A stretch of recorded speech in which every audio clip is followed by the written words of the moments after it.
probably my favorite game over screen of all time. Alright, so Sega Rally Championship. This is another groundbreaking game from Sega in regards to what it did for racing games. So, while it wasn't too groundbreaking in regards to technology, what made Sega Rally Championship so special when it came out in 1995 was that it was the first racing game to actually have terrain affect the handling of your car.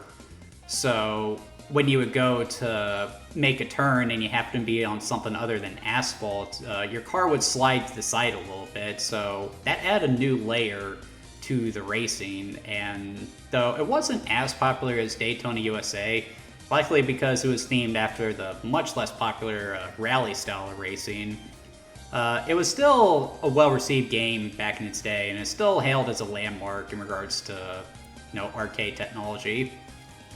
And of course, it would be ported to the Sega Saturn, and is often regarded as probably the best racing game on the console, which is something I honestly agree with. So for those of you who don't know, rally racing is essentially cross-land racing. Rather than races being held on closed-circuit tracks designed for racing, they're typically held on marked off-road courses and even local streets as well.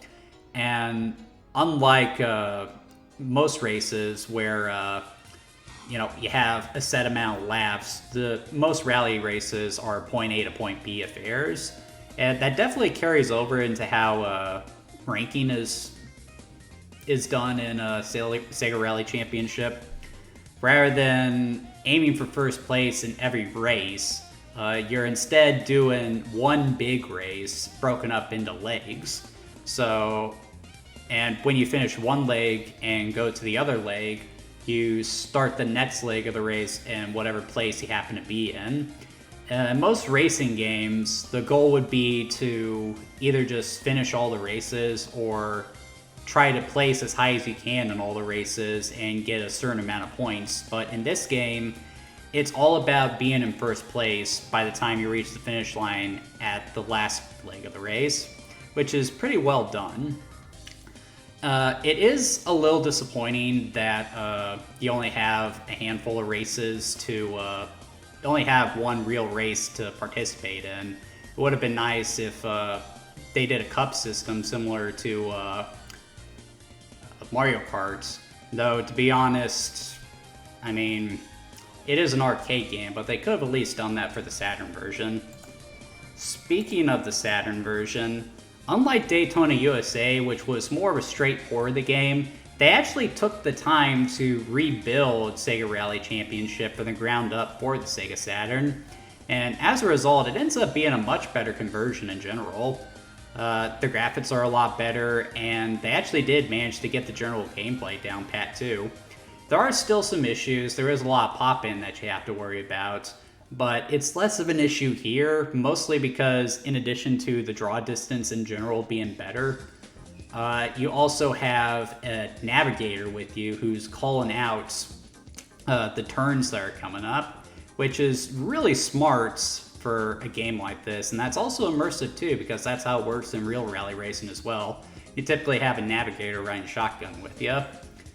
As for the gameplay itself, it's a lot of fun. It's really satisfying to work the gas, work the transmission, all that stuff, in order to keep your car moving while also negotiating turns and having to compensate for the terrain. That's a lot of fun too. It's a very satisfying racing game. Though I do admit I wish there was more content. Again, I would have loved if there were multiple races that you could participate in, and using that unique system of having your place carry over between legs, serving the game to a greater deal. But it's still a fun game, especially if you have the racing wheel. The game would actually prove to be so popular that Sega would later release a version of the game that used Netlink, which was an early form of online capability. And there would be a few other games in the Sega Rally series. The most recent release would be in 2011 with Sega Rally 3, but much like Daytona USA, these games haven't proved to have been as popular in the modern day, especially with all the rally games that have come out in its wake. Gran Turismo tends to have some rally segments too, games like Dirt tend to overshadow it, and it's mostly because they got a lot more content than Sega Rally Championship ever did. Though all those games owe something to Sega Rally, and really a lot of racing games do too.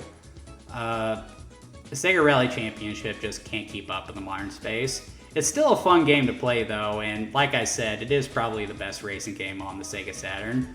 But anyway, that's going to do it for Sega Rally Championship. Be sure to join me tomorrow as we take a look at the next game on our list.